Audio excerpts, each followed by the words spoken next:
Hello and welcome to LinkedIn Conversations. My name's Ken Turbot, and today I've got Meghan Stabler even, who I used to work with in BMC 15 years ago, probably, I'm guessing.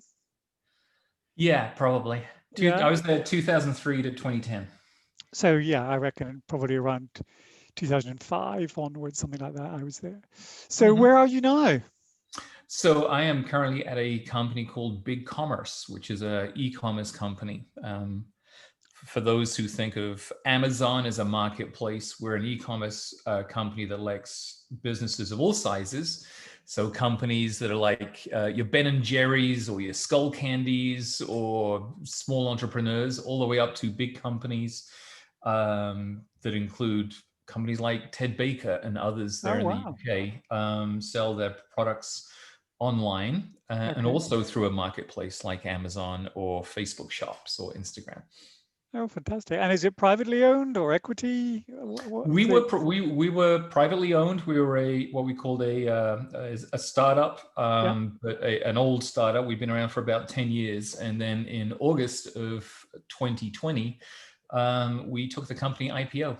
Oh, wow. Oh, Yep. fantastic. That's good. So at least something positive happened in 2020. Yeah, it was a fun ride, very positive. If anybody's ever gone through an IPO before, you know just the amount of work that you put into it. So Wow. I was part of the core team doing the IPO for quite an extensive period of time before COVID hit in March and then Right. slowed us down. And then the market opened up, and we said, let's go for it. And we launched, and we're doing very good, very successful on the Great. Nasdaq. Oh, fantastic. And how big is the organization? How many employees have you got? And what's your role? Yes, 752 people Right. globally with Wow. offices in London, San Francisco, Sydney, Kyiv, and obviously headquartered in Austin, Texas, where we have two offices. And my role is I am VP of Product Marketing and Communications. And I'm also responsible for our B2B go to market, as well as what we call headless commerce, which allows you to strip away the front end from the back end. The commerce engine is the back end. The front end is how you see it, how you interact with it. Right. So I'm responsible for headless commerce and a few other things, and then get involved in international and strategy and a bunch of other stuff. So doing my Oh, usual all around, do everything, or do a yeah. lot of different things. You certainly keep yourself busy, that's for sure. Oh, heck yeah.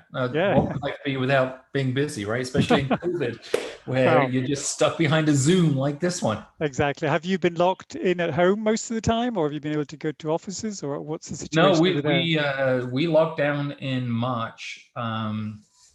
So we've not been in the office. We don't expect to return to office for the next few months. And obviously here in America, things are a little bit different from Yeah. the UK. There's caution there in the UK, but no, we've been in lockdown. My last flight was on Friday, the 13th of March, Ooh. and that is officially, yeah, I was in Cincinnati visiting with one of our CPG customers, and after that, no more flying. So I have Wow. not flown since March, which is unusual for me. Yeah, your air miles will be getting depleted. Air miles, hotel points, Yeah, but you know exactly. what? As long as people are staying safe, Yeah, that's okay. That's exactly. And you're based in Austin. Yeah, I'm based in Austin, so I haven't left Austin since you and I knew each other, even though Yeah. we spent most of our time in Houston. Yes. But yeah, no, I'm here in Austin. Apart from you're obviously in St. Lucia at the moment, by the looks of it. Yeah, I wish that's where my brain is right now. But Yeah, wouldn't that be nice? Austin is beginning to get cold. It was 75 degrees yesterday, so we had to wear a Oh, little bit of a light cold. Oh. cold. Yeah. It's going to get cold towards the end of the week, and they were predicting some snow on Thursday night. Oh, So we'll see wow. what happens. So what do you see marketplace wise, the industry? Where do you see sort of major trends occurring? I mean, obviously after 2020, there's everyone's working from home, so there's a lot of that Yeah. happening. But what sort of trends do you see in the market?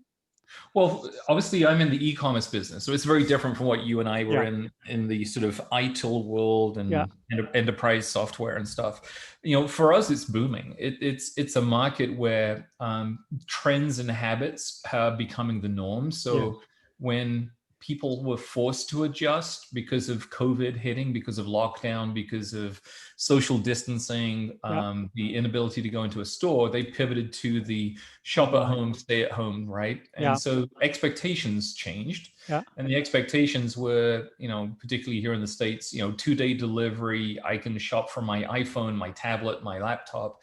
And I'm going to expect those goods to arrive. So, throughout COVID, we've seen, a lot of different trends, right? When COVID first hit, we saw a lot of outdoor sports equipment, outdoor gardening, apparel, those types of product groups and areas really spike. Yeah. And we haven't really seen much of a change, right? Because you and I have probably adjusted to this normal, this next normal, this new normal of Yep. shopping from home and staying at home. So for us, I think if you look at 2021 and what moves ahead, there's probably two lanes as to what I see the market doing. One is the consumer side, which is now set on expectations of getting their goods wherever they may be shopping, right? So you're shopping on Instagram, you're shopping on Facebook, you're shopping on Amazon, you're shopping directly from an online retailer, right? Right. I don't think those are going to change. I think that's going to continue because that's become the new Yeah. muscle memory for you and I as the shopper. Yeah. From the industry perspective, right? Now it's a matter of how do we attract and retain the shoppers. So merchants on the big commerce platform are looking to offer up new and unique personalized experiences. So predictions that I talk about are the acceleration of 3D and augmented reality.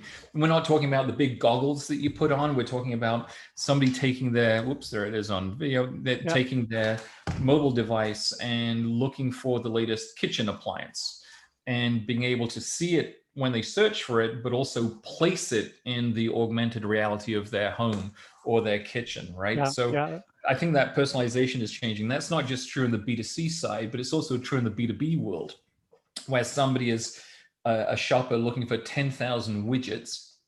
They want to see those 10,000 widgets and be able to explore and zoom in and expand and move around. So I think things like augmented reality, virtual reality for e-commerce is going to be big. Personalization is huge. I talk about it when I give some of my keynotes and speeches about being a long tail of personalization, not just when you attract a customer into the funnel to think about that shirt, that blouse, that shoe, whatever it is that they want to find, but you have to personalize the entire shopping experience, the checkout, the shipping. You have to also personalize the returns, right? Yeah. It's a long chain. And if any one of those parts of the chain were to break because of poor customer service or poor experience, somebody is again probably going to take to their mobile device and go to Twitter and other forums to complain about it. So what I talk to customers about is, look, it's about creating ambassadors, a delighted experience for your shoppers, for your consumers online throughout the entire long trail that they have to go through, and not creating detractors. All right. So you've got to make sure that customer service, personalization, and the word that I've been using is hyper personalization, is at everything that you do. And I also think AI and artificial intelligence, data is going to be huge. Knowing everything that they legally can do about you and your shopping habits. So again, if you can understand who the shopper is, get them back into your site, but then create a unique personalized experience based off of that Ken Turbot and not Meghan Stabler, you're going to probably convert more. And it's about making sure your conversions are higher, your average order value is higher, that your abandoned cart rates are lower. So a lot of cool things happening in 2021. I agree. I think that sounds, it's an obvious move. If you can't go to the physical shop, you've got to make that online so good that they don't want to, leave it. So I absolutely agree with you. So just really in winding up here, what have you been doing to keep sane during 2020? Apart from working very hard, obviously.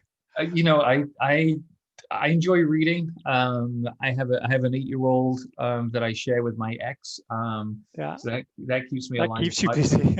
That keeps me busy. But I think reading and history, and for me, I did a lot of research over the summer into my great grandfather who fought who enlisted early in 1914 at the start of the war, Oh, wow. the Great War, and fought in many of the big battles, so Ypres, Passchendaele, the Somme, and then survived all the way through to March 22nd, 1918. And it's been a passion of mine to find out as much as I can about his exploits in the Seaforth Highlanders, because very few records truly exist. They were Right. actually blown up in World War II.